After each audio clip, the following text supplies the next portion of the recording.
Good evening, everyone.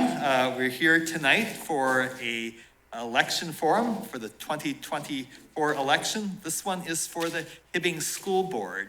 And we have 5 candidates here for 3 positions.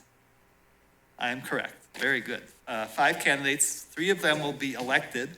And they're each going to be answering questions and giving you a chance to get to know who they are and what some of their views and beliefs are. And so we're thankful for each of them being here. I'm Pastor Dan Erickson, and Steve Potts and I will be asking the questions as we've been doing at candidate forums for a long time. Right, Mike? A long time we've been in this. Kim, you've been on a few of them too. I've been in a few. And this is a great opportunity for the community and for the voters in the Hibbing School District to get to know who the candidates are and to make an informed choice when they vote. So that's a good thing. So we'll start with introductions. You each have 2 minutes to tell us who you are, why you're running, anything in that introductory remark, and we'll start with Christine. Hello, my name is Christine Galat, and I'm a permanent building sub at the Hibbing High School. And I am running because I'm parents and families. Okay. Students. Thank you. Cassie. Hi, I'm Cassie Lubica, and I am running for Hibbing School Board because I really believe in our Hibbing schools. I think we have a world-class education right here in Hibbing. And I believe that the perspective of a parent with kids currently attending Hibbing schools will be a great addition to the current board. I truly value our school staff, our kids, our parents and guardians, and our entire community. I believe that adding, again, a parent to the board of kids attending, I have a kid in 9th grade and a kid in 6th grade, and they've come up through the Hibbing schools and have had a great experience.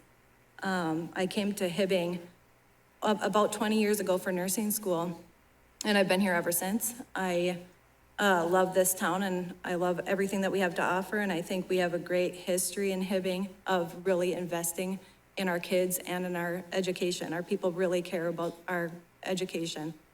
When I first pulled up to the Hibbing School at 14 years old, my jaw dropped.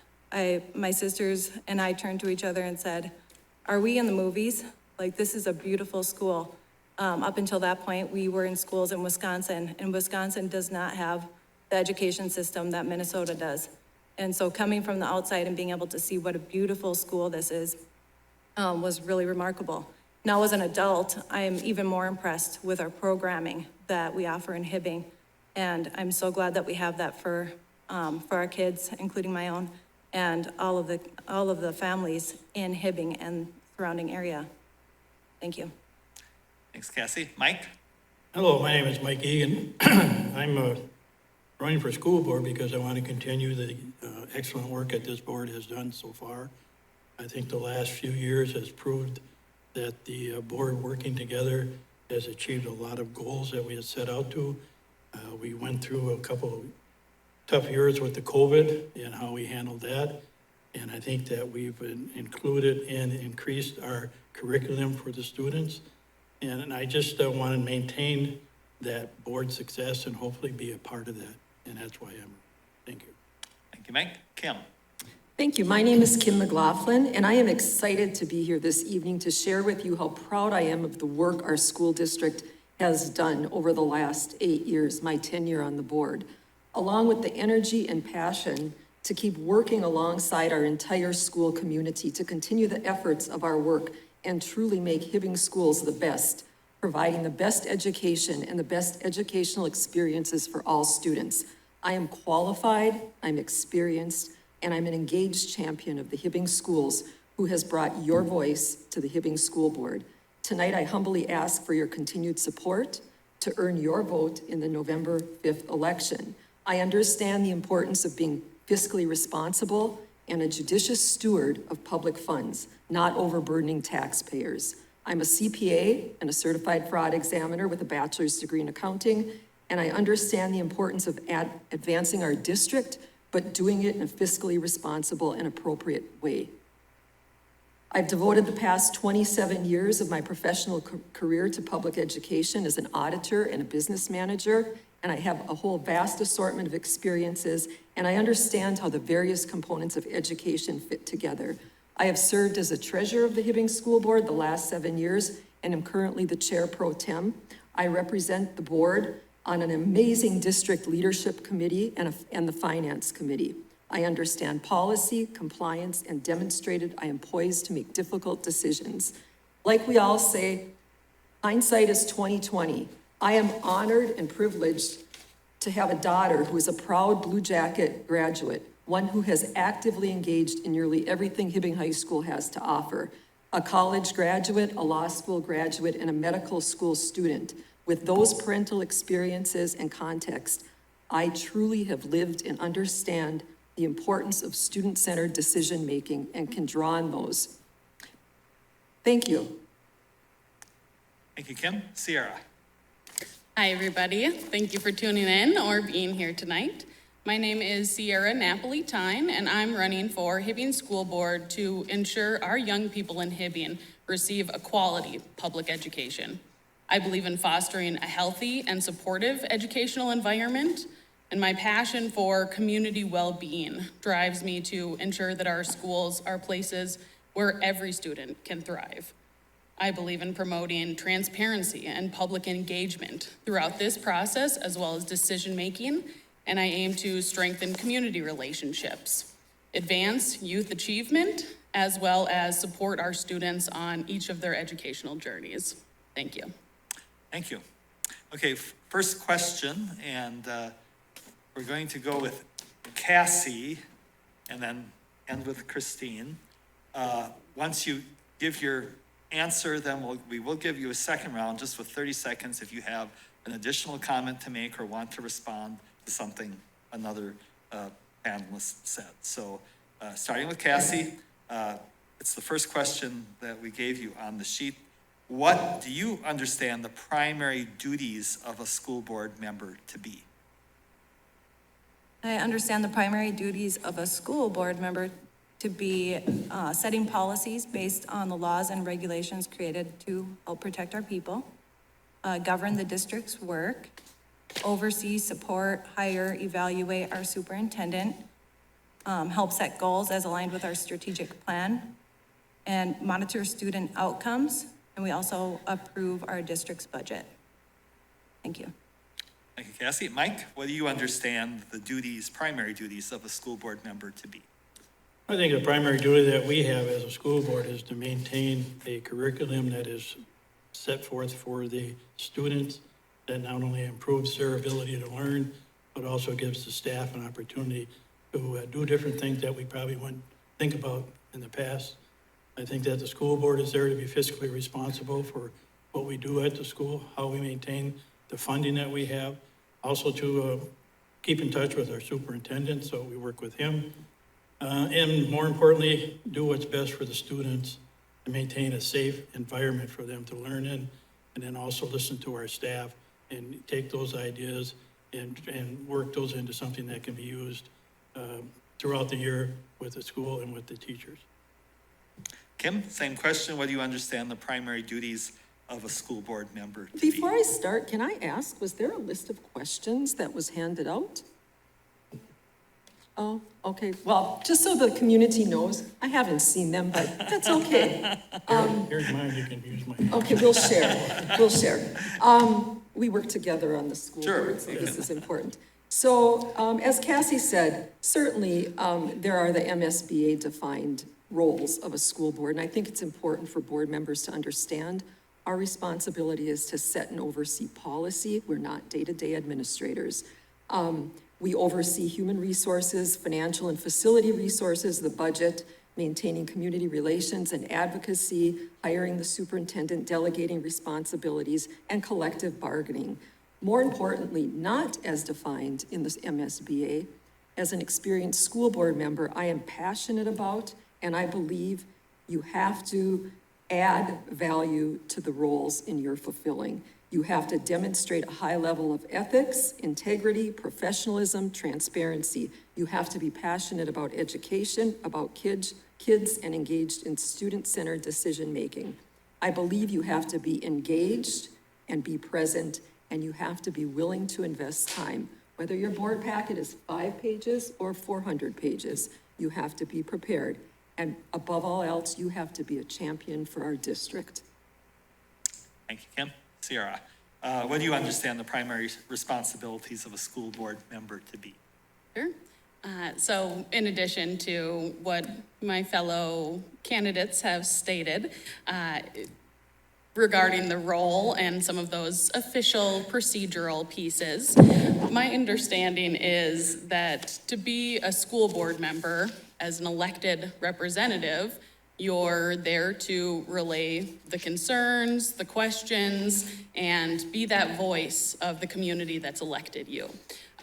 So in order to understand that message, as Kim stated, some of those board packets are pretty long. You got to make sure that you understand the best practices in these situations, that you keep yourself up to date on what's going on both in our district climate as well as across the educational field in some of those new emerging scholarship fields, as well as listen to the community.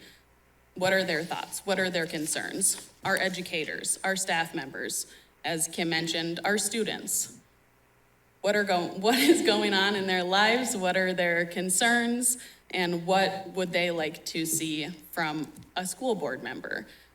And then carrying those things out, following through on those promises, following through on making sure that we are a fiscally solvent district, that we are able to have educational achievement and attainment across all types of students within our district.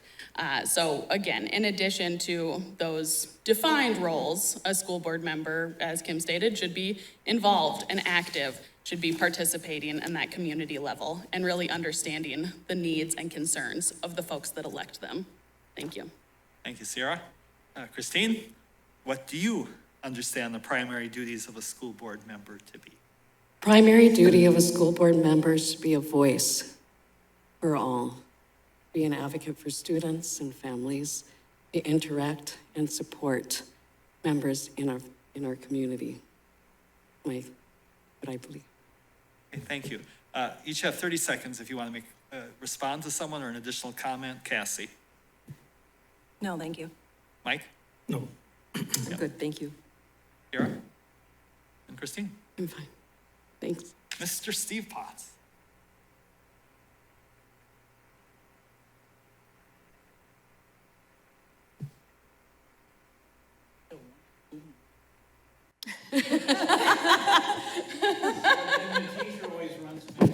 Thank you.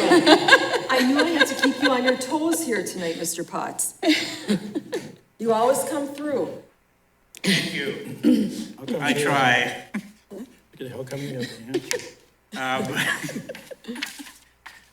Sorry, Kim, I didn't mean to give you a bad time. It's all good. Let me ask, and I will tell you ahead of time, I had input from some of our wonderful staff in the Hibbing Public Schools on some of these questions. This one's number 5, and we'll start with Mike first on this one. What is your understanding of what Hibbing Public Schools' goals and performance should be? Well, excuse me, our first goal is basically to adhere and maintain the strategic plan that this board had set forth in their meetings a year ago. Secondly, we need to work on is enrollment. Our enrollment is up a little bit this year, but it could be better. And I think the third thing is that we have to maintain a safe and working environment for the students, and that everything that we do as a board has to be in reference to what the staff and what the students need. Furthermore, I'm not very good. I don't take a lot of notes. So, a lot of stuff, my answers, I've been on the board for 7 years now. And I use common sense, I guess, is my best thing for explaining when it comes to answering questions. Thank you. Kim, same question. What is your understanding of what Hibbing Public Schools' goals and performance should be? And I would echo what Director Egan says, because I talk too much and I don't want to repeat. But a shared vision, and our plan is to continue on now in 2018 We developed a strategic plan. We engaged administrators, faculty, staff, community members, and we're about to engage on that journey once again. I think a shared vision is the best vision and most likely to be accomplished. We have an amazing administrative team, and so once we develop our strategic plan, we have an evaluation process for our superintendent, which includes goal setting, and he works with his administrative team. It's our responsibility to make sure that they follow through and accomplish those. But also, I think the goals of the Hibbing Public Schools should be academic performance by each and every one of our students. We have Carrie McDonald in the audience tonight. She has done an amazing job with curriculum and the FastBridge curriculum model and testing where we measure student growth. And if each student grows, our overall student performance will grow. And so I think not only as a district, but as individual students, we have to look at their performance and their growth. And I am proud to say that the Hibbing schools are the only school in the area for the second consecutive year that have met or achieved the state averages in the MCA testing. And so I am very proud of the work of all of our teachers, staff, administrators, and I'm proud to be a board member who has had an opportunity to walk alongside them and support each and every one of our initiatives. Thank you. Sierra, the same question. What is your understanding of what Hibbing Public Schools goals and performance should be? Sure, thank you. My view of the goals and performance of school board members, as well as the entire district, I believe that the schools should, as Kim said, kind of look to both those state standardized testing pieces as well as, now I'm inserting my own words, but teaching that whole student, making sure that students are able to thrive wherever they are, ensuring that there are multiple tiers of student support throughout their educational journey, that there are people caring for them along the way and able to see and step in when they might need a little more academic support or emotional support. The Minnesota Comprehensive Assessment can surely provide some data on those test scores, as well as the Minnesota Student Survey can take a look at what they're doing outside of school, how they're doing in school, if they have caring people in their lives. But in order to teach that whole student, making sure, again, that there are folks along the way engaging with the students. So those goals and performances need to be both the quantitative piece of things, that survey data, as well as the qualitative piece of things. What are we hearing from folks? How can we make those better? And while I think it is something to be proud of that Hibbing Public Schools students are exceeding where some of the districts around us are at in that academic achievement, it's still, in 2023, 46.6% of students performing at or above that state math academic achievement, and 51.6% achieving at or above the reading achievement rating. Thank you. Thank you. Christine, the same question. What is your understanding of what Hibbing Public Schools goals and performance should be? I'm very proud of our academic excellence, the standards that Hibbing Public Schools have set. I'm very proud of the history, the 1968 Bellamy Award, and the continued standards of excellence, and the goals and the objectives that are continuing and have been achieved. They're measurable, and I'm very proud to say that they have continued, and they need to continue and be improved on. Thank you. Cassie, same question. What is your understanding of what Hibbing Public Schools goals and performance should be? I believe our goals and performance for Hibbing schools are laid out again in the strategic plan, as others have mentioned. Reviewing that strategic plan, I was heartened to see that we've met a lot of the strategic goals that were placed when that was created. For For example, their early learning center is mentioned in the strategic plan, and that has come to fruition, and it's a beautiful addition to our community and making a big difference in our community. I think being strategic is so important, and I'm really proud of the work that's been done strategically, historically in Hibbing, and would be excited to join those efforts on the school board. Thank you. Beginning with Mike, 30 seconds for any rebuttals, any additions you'd like to make? I'd just like to follow up, one thing we need to look at, we talk about test scores and how well our students are doing. We forget how far behind we fell with COVID. And we need to give hats off to our staff and what they've accomplished with the test scores and how much the kids are learning. And secondly, one of the things that we're also proud of, I am proud of at the board, is that the relocation of the 7th grade class down at the Lincoln, it's not only going to help save energy at some of the buildings, but I think it gives those students an opportunity to learn a little bit more and be in an environment that they're comfortable in. Thank you. Kim? And I just want to add, again, as a champion of our schools, the creative initiatives and learning modes that have been implemented by our school. Along with COVID, I think one of the good things that came of it is distance learning. And so this past year, we've implemented the Blue Jacket Virtual Academy sort of as a test model. And I'm proud to say that we're at capacity for that. And our goal is to keep more of our students in our schools and allow them to take advantage of the other resources and opportunities our school has. Okay. Sierra? Sure. Some of the responses, I guess, as a rebuttal, I would love to hear a little bit more about how would you improve to the folks on the other side. A lot of your response was around the great things that have happened, but if you're running, would love to know how you would like to improve upon those things. Christine? It provides supports for all learners to continue to do that and look for other ways to have those conversations with parents, have those conversations with teachers, and come up with creative solutions to make those improvements together as a team. Thank you. Cassie? One goal I personally have with joining the Hibbing School Board is to provide more mental health support of our youth and staff.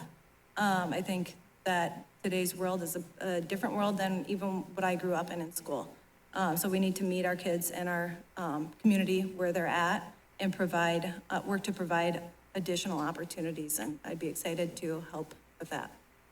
Thank you. This next question is number 18 on your list, and this one we will start with Kim. An important role for a board member is being an advocate for parents and families. How would you best accomplish this? Well, I believe it's very important to be an advocate for parents and families and respecting the perspectives of all. I believe it's important to listen to parents and families. I believe it's important to just plain and simple be present, boots on the ground, make sure you understand what's going on in our schools. And one of the simplest ways I do that is my phone number is out there and I'm taking calls all the time from parents and families. And I bring their views to the appropriate avenues. I think it's important to follow the chain of command and protocol, encouraging families to talk to teachers, to talk to administrators, to talk to our superintendent if need be. But I always represent their views and factor that in when I'm at the table. Also keeping in mind that we're not there to represent any one single view, but we have to look at what's best for the district overall and what aligns with our strategic plan and our goals. Sierra, the same question. An important role for a board member is being an advocate for parents and families. How would you best accomplish this? Sure. I think one of the things that our school board needs to address is the barriers that are currently keeping community members from engaging with the school board. I respect that Kim's phone number is out there, but I think the formal board meetings can be intimidating and inaccessible. Honestly, even the schedule. The first Wednesday after the first Monday of each month, and then 2 weeks after that, I think can be a little confusing to pop that on your calendar and keep that going, as well as the 3:30 p.m. time slot. I think a lot of folks aren't able to publicly participate because of those barriers.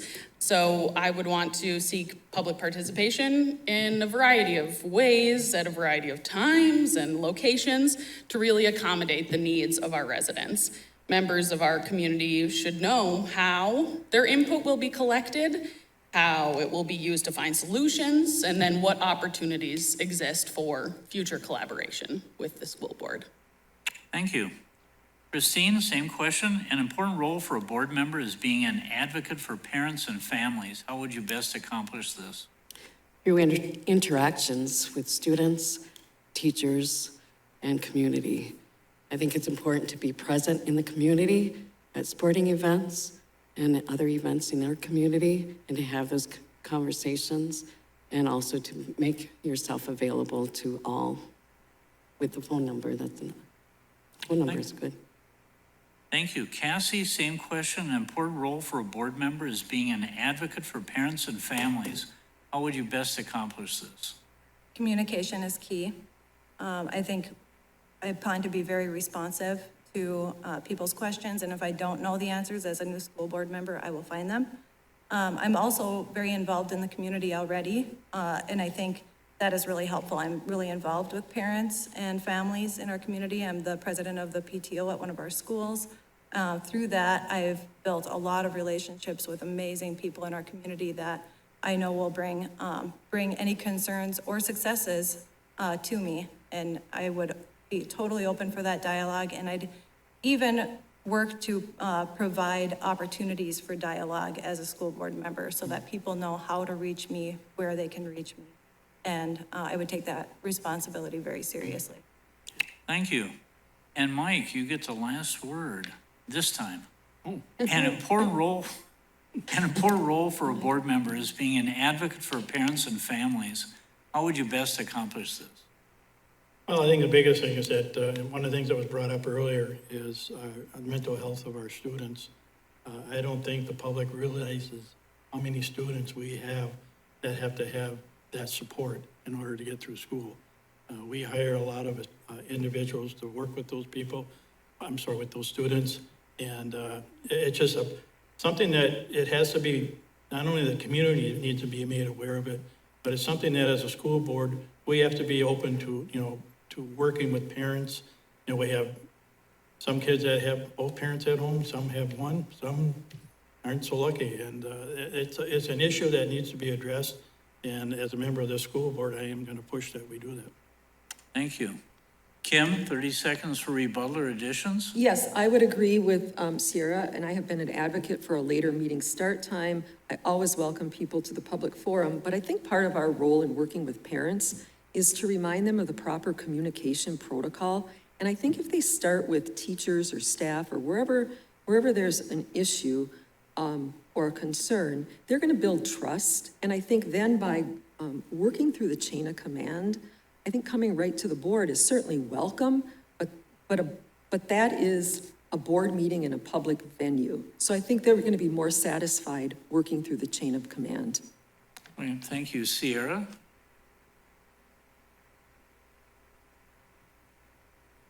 I'm good, sorry. Okay, Christine, any additions or response? I would agree with Mike. Mental health, I see that every day. I'm there every day at the school, at the high school, and I see that. We do need more. As a board member, I would push for that as well. More mental health supports. Thank you. Cassie? Yeah, I'll just add the same. I thank you, Mike, for bringing that up and prioritizing that even as a bullet point here. And then Kim, I agree with you. Chain of command is super important. And even if people reach out to me, I would plan to help them with that, because not everybody knows who to reach out to, but if we can help them with those channels, we can even help in a big way just by doing that. Mike, any additions? I just want to add one thing. One of the reasons we set the 3:30 meeting time is that it gives the teachers an opportunity to come to the meeting and voice their concerns. And it's hard for them to leave the school, turn around, and come back for a meeting. So it's one, and we've tried different time slots over the years, and for some reason, the 3:31, do I like it? No, but as a responsibility of being on the board, and I have to be there. Thank you. That's,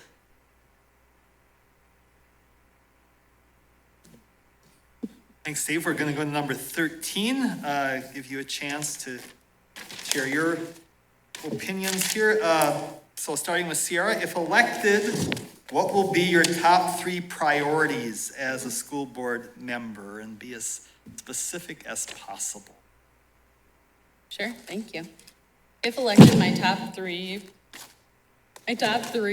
priorities as a school board member would be improving educational outcomes for all students, community engagement and transparency, and ensuring that we have safe and inclusive schools.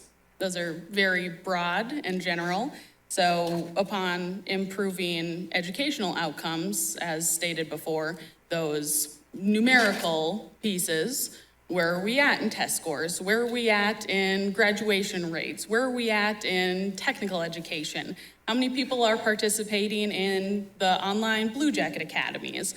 Taking all of those numbers and making sure that they align with the strategic plan that's been brought up a few times.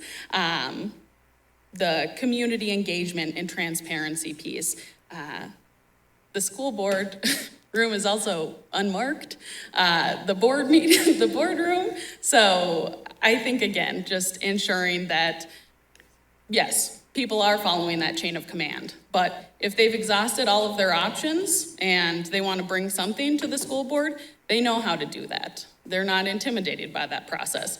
And then, as many people have mentioned, that the school board is going out to the community, having boots on the ground, being involved and engaged with the community overall. And then the safe and inclusive schools. Do all of our students, we've touched on mental health, do all of our students feel safe and secure, included, involved in their community, in their school? Do they feel cared for by the people around them? The Minnesota Student Survey says not quite. So really making sure that improving educational outcomes, increasing community engagement and transparency, and making sure our schools are safe and inclusive. Thank you. Thanks, Sierra. Christine, same question for you. If elected, what will be your 3 top priorities as a school board member, and be as specific as possible? to be visible and interact with all, to have those conversations, to be a voice, to bring those concerns to a school board, and obviously redirect and understand the chain of command. I think that's also important as well, to improve and on our educational outcomes, to be sure that all students are having their needs met, and to support mental health in our schools. Okay, thank you. Cassie, if elected, what will your top 3 priorities be as a school board member, and be as specific as possible?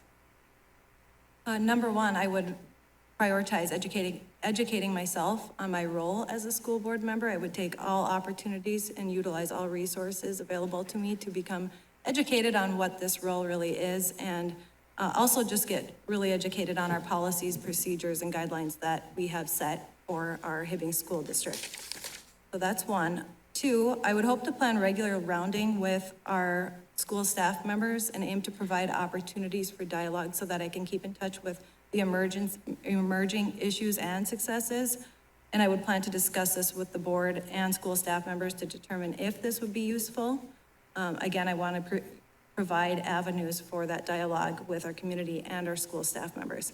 And then 3, as I mentioned earlier, a really primary focus for me would be creating opportunities to support the mental health of our youth and our community. I recognize that it's also important to continually monitor for emerging needs as they arise So I wouldn't lose sight of that as well. Thank you, Cassie. Mike, if reelected, what will be your 3 top priorities as a school board member, and be as specific as possible? Number one is enrollment. We have Chisholm building a new school. We have Nashwauk-Keewatin building a new school. We are going to lose some students. I think that as a district, we need to emphasize the value of what it's like to get a good education at Hibbing High School. We have the staff and we have the curriculum to do that. Number two is to maintain the structural integrity of our buildings. We've spent a lot of money over the past few years to maintain these buildings, especially the high school, which is by far the most beautiful school in the state of Minnesota, and we need to maintain that as best as we can. The third thing is our school image. For some reason, we need to work on our image as what we can provide. And if some have been on the highway, you can see we put up some billboards stressing what a good education you can get at Hibbing High School. And I think we need to continue to do that. And we need to emphasize, again, comes up with our test scores, how well our students are doing on test scores. And that's because of the staff that we have.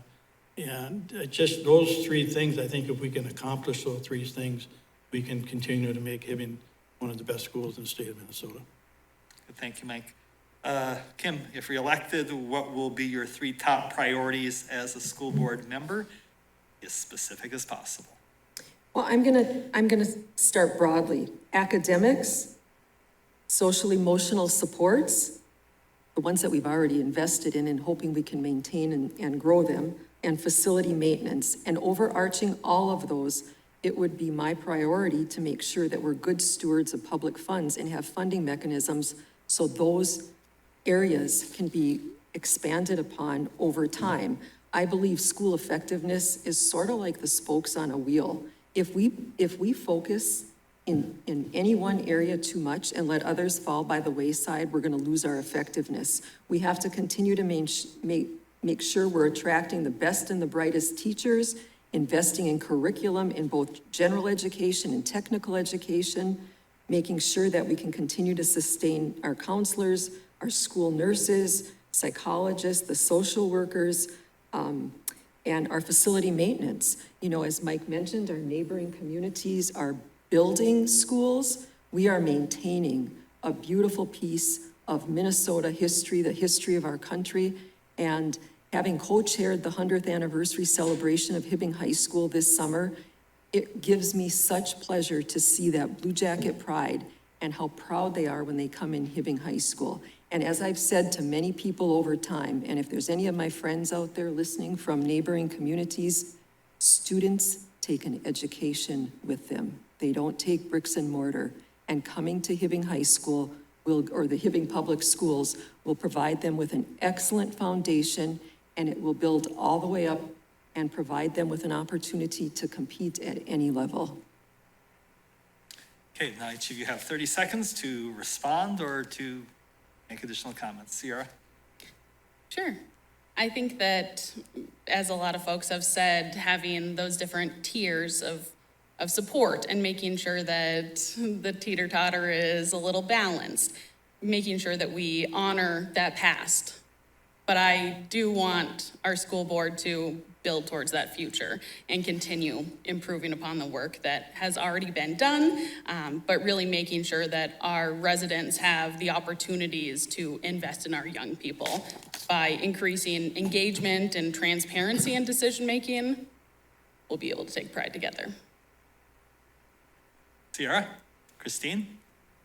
I agree with Kim, the standard of excellence, the proud, I'm very proud of our community and the history of our school, and to maintain that and to improve upon that. And as a graduate, I went on to get my bachelor's in education and also have my master's in education. I'm very proud to say that I am a graduate of Hibbing Public Schools. Thank you. Cassie? No additional comments. Mike?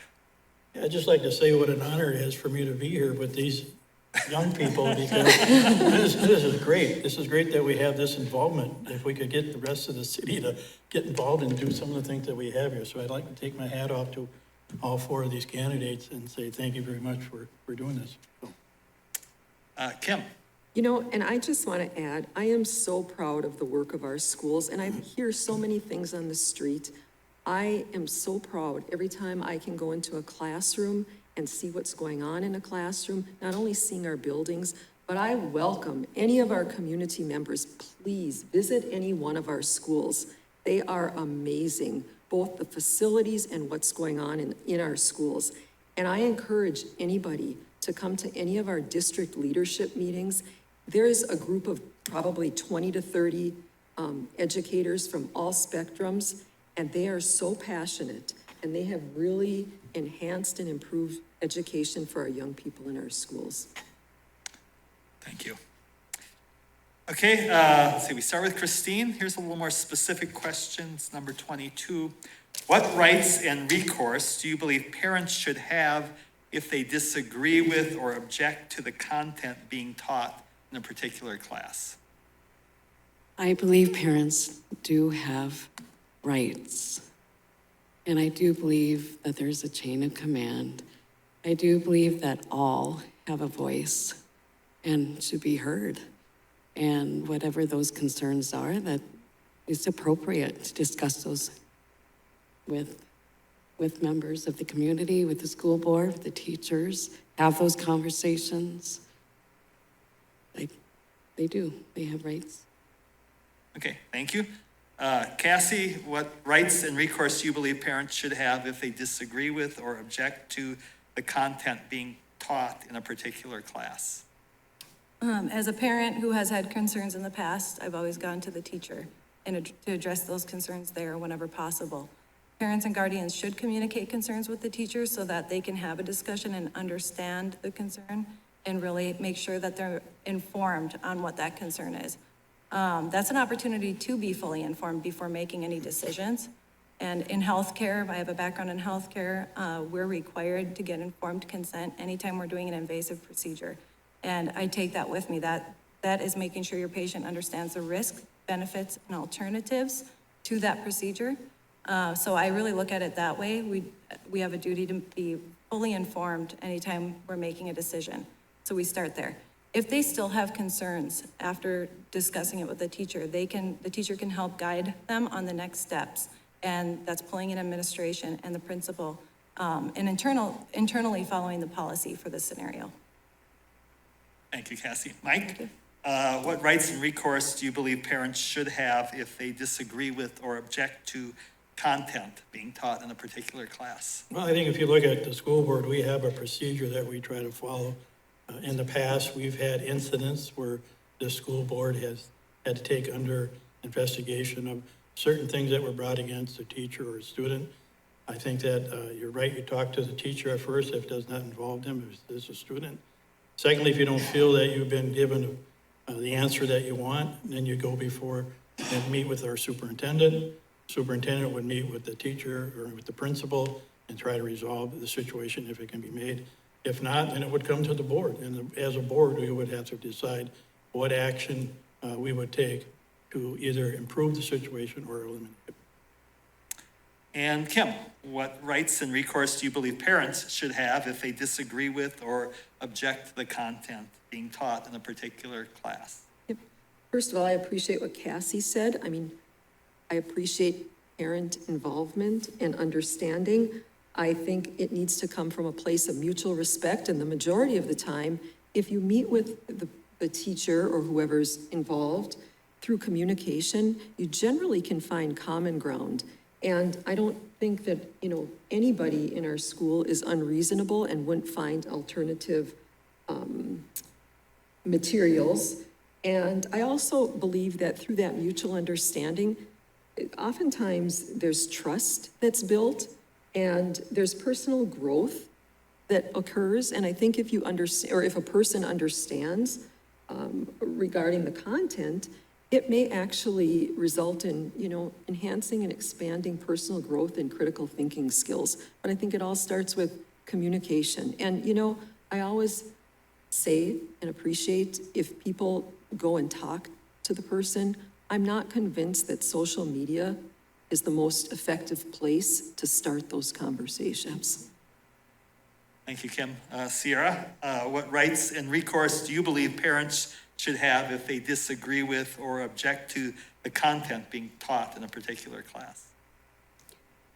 I would echo a lot of the responses that we've already heard from Kim and Cassie and Mike, making sure that there's communication at the center of that we're assuming good intention on the part of our educators, as well as the professionals, both in our classrooms as well as the folks setting the standards. I believe that all students should have access to quality education, regardless of their background, race, ability, identity, all of those pieces. Regardless of that, you should be able to have a full, well-rounded education.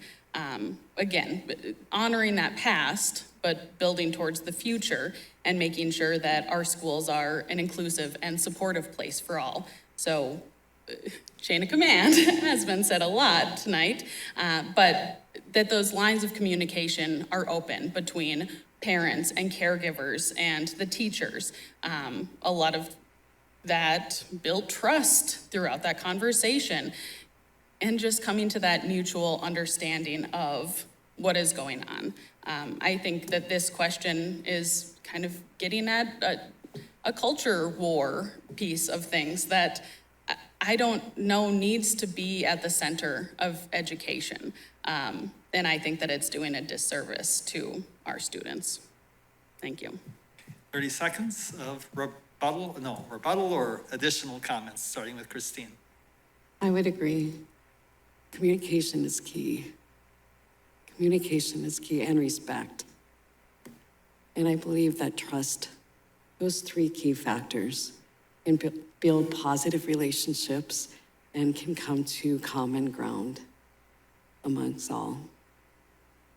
And Cassie. Yeah, I agree with Christine. The communication is so key. And Sierra, you mentioned something that brought up something else for me, is that relationship piece. The more we can provide opportunities for relationships in our community, the better. So I know on the PTO that I'm on currently, we work to provide opportunities for parent involvement and parent and guardian involvement. And that can just be field trips and family nights at the school. But what I've found with that is all of us feel much closer and we have that relationship. So it makes those conversations so much easier. And Mike. Unfortunately, with the world we're living in these days and the political atmosphere that we're dealing with, not just here, but all over the country, you know, and some of the bad press that parents received, you know, parents should have full transparency when it comes to what their children are being taught.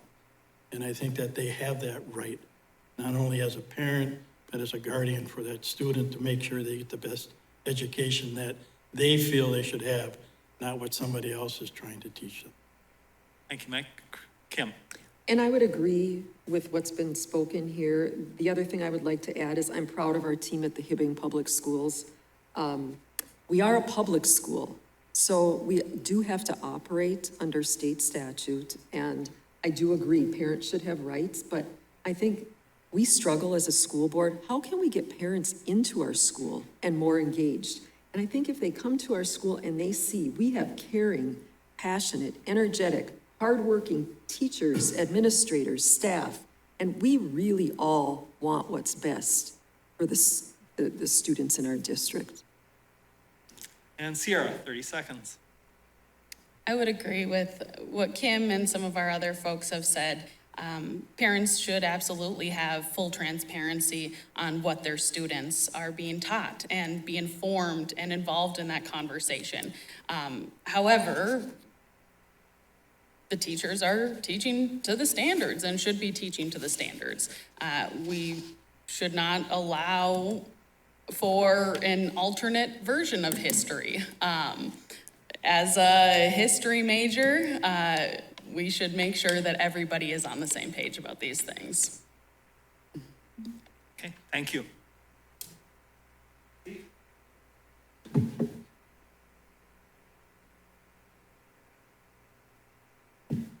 Cassie, you get stuck with a tough question first, Oh, boy. but everyone else will have it too. Increased demand, number 14, increased demand for resources and declining enrollments mean doing more with less. What school programs or services might be reduced or eliminated? What programs are underfunded and should be better supported? Please explain your answer. I would plan to be proactive and hope to avoid doing more with less. I appreciate the recent addition mentioned tonight of the Blue Jacket Virtual School, which increased enrollment in Hibbing schools. I believe that as a board and as a team, we would have to get together and take recommendations from our administration team on working through some of those challenges, knowing that financial challenges, of course, present themselves that we have to deal with at the time. I would look to them to bring those solutions and recommendations forward. And I would like to also be creative problem solvers like we've seen with the addition of the Blue Jacket Virtual School. Okay, thank you. Mike, same question. Increased demand for resources and declining enrollments mean doing more with less? What school programs or services might be reduced or eliminated? What programs are underfunded and should be better supported? And please explain your answer. Well, we would hope that we wouldn't have not get rid of any of our programs. We have to go out and see what's available, whether it's a grant or something else that we could use to fund some of these programs. One of the programs that I think is underfunded is our athletic program. Thankfully, we have the Doc Owens Foundation, who gives us money to help those students that can't afford to be in that sport, give them the opportunity to participate in that sport. But, you know, it's something that we deal with every day when we come to our meetings, that we have to figure out, you know, how we can maintain the structural value of the school, the educational value of the school, without affecting the people that actually give us that, and that's our staff. And we want to try to maintain that staff. And, you know, it's just something you deal with every day, and you go out and you get the funding, you get the sources from wherever you can, and then utilize that to maintain the different programs that the school has. Kim, the same question. Increased demand for resources and declining enrollments mean doing more with less. What school programs or services might be reduced or eliminated? What programs are underfunded and should be better supported? And please explain your answer. Well, we're in a time where across the board, we have unfunded and underfunded mandates. We have a funding formula at the state level that challenges districts with enrollment that has declined over time, although we have seen slight increases recently, which I'm very proud of, and the sunsetting of the COVID-19 relief funds, in which enabled us to add a lot of social emotional supports. And of course, that's all exacerbated by the growing needs and rising costs. But we have to work smart, we have to work creatively, and we have to work hard to leverage resources, and we have done that. And I'm going to give you just one example of, we realigned and reorganized our grades into the existing footprint of our buildings.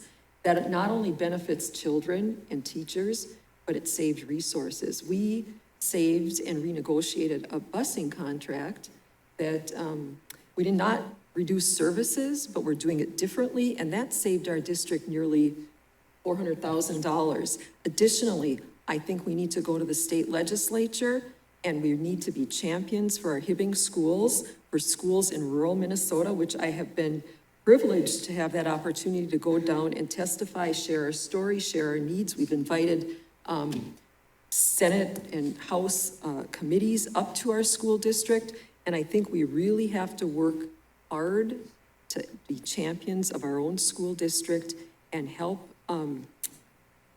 to encourage them to look at the funding formula, and also to secure outside funding. We've recently received about $8 million in taconite tax funds. We received about $350,000 in voluntary pre-K funding, which is additional resources in our district. And I think we've received about another $300,000 in facility maintenance by establishing those relationships, communicating those needs, and just working really hard to be creative to support all of our programming. Thank you. Sierra, the same question. Increased demand for resources and declining enrollments mean doing more with less. What school programs or services might be reduced or eliminated? What programs are underfunded and should be better supported? And please explain your answer. I think that investment piece in the forefront is what will ensure that some of those things might not mean doing more with less. If we're able to promote transparency and public engagement in those decision-making processes, if we strengthen our community relationships, we advance our youth achievement and support those students on their educational journeys, there will be less declining enrollment. It's also that piece of going out there and promoting the good name of Hibbing Public Schools, as Kim has been able to do. In addition to investing in some of those opportunities within Hello Range, bringing more folks to our area and investing again in our Hibbing community, really making sure that this is the best place to live, be educated, work. All of those things run together. And as we're out there spreading the good news about Hibbing Public Schools, learning about those grants, learning about those opportunities for funding. Where are we able to better support our students? How are we better able to support our students with the existing grant dollars that are out there? That is something that I have a lot of personal and professional experience with, is the grant writing, the grant acquisition, making sure that we have that robust budget. So again, hopefully none of those programs would need to be reduced or eliminated, but making sure that when they do, that we're taking that comprehensive look at the budget, seeing where we can still provide support for our students, and ensure that they are getting the best education out there. Thank you. Thank you. And Christine, increased demand for resources and declining enrollments mean doing more with less. What school programs or services might need to be reduced or eliminated? What programs are underfunded and should be better supported? And please explain your answer. We have many needs that are under support. I mean, the supports that we have now need to be increased in many areas. It's a challenge and it's difficult, and those conversations need to be had. I think it's important to work smart, not hard, find creative solutions in those conversations with community, and to look for every way possible to find those financial supports, whether it's grants or funding. And I also believe that it's important to work at the state level and to get the word out. I would agree with that as well. Thank you. Cassie, additions? Yeah. One thing that came to mind is just the importance of advocating for our schools, as has been mentioned, at the state level, lobbying for our schools for the funding that we need. Super important. And then another thing that came to mind, an underfunded mandate that happened this year and recently, is the READ Act. And I know that our administration team worked really hard to make a plan for full in-service days to be able to achieve that during paid time. And so that was a creative solution to this underfunded problem. And I'm proud of that creative thinking and problem solving, and would be excited to join in on that. Thank you. Mike? Two things. One, I just want to shout out to all the individual and personal donations that have been made to the school. We go through that list every board meeting. And thankfully, because of that, our band and the choir have been able to take trips that some of these kids never been out of Hibbing. You get an opportunity to go to Europe coming up, and then Hawaii last year. So, and then the second thing is we need to continue with Representative Igo and Senator Farnsworth and see what they can do to help our district down at the state and what's going on down there. And Mr. Igo will be here next Tuesday, so you can come and make your plea then. Twist an arm. Kim? You know, and I just can't overemphasize, our current school board, we are excellent stewards of public funds. If we look across the landscape of public entities, very close to the east and to the west, I am very proud of our Hibbing schools. The other thing is, I would be remiss if I didn't shout out to our superintendent, our business manager, and our administrative team. Again, as a board, we operate at the policy level. Back in 2020, we were very forward-thinking in our budgeting, and we knew that this coming year, we would have to cut our budget by $1 million. That was planned, but that was nothing compared to across the landscape. And so, anyway, we are doing a really good job in being forward-thinking. Thank you. Sierra? Sure. I did just want to call attention to the fact that the audits of the school board and the spending is available on the district website. And within that audit for the last year, the spending went from 9.3 million to $40 million, and yet revenues stayed relatively consistent at around $38 million. Can you just repeat that, Sierra, those Yeah. numbers? 9.3 million Is to what? 40 million, Well, 9.3 million is what? the spent amount within the school district. It's on page 13 out of 82 of the audit. And the revenues stayed consistent at $38 million. That incoming money. So the grant programs, the other pieces, the forward thinking. Christine? Yes, Any additions? no additions. I would, Okay. Huh? Yes. Can We can have we reached- just clarify, I mean, I don't want the public to think our spending went from 9.3 million to 40 million. That's, I think there might be some misinterpretation, and depending upon whether she's reading the cash basis, the fund balance, in my tenure on the board, our spending has never been $9 million.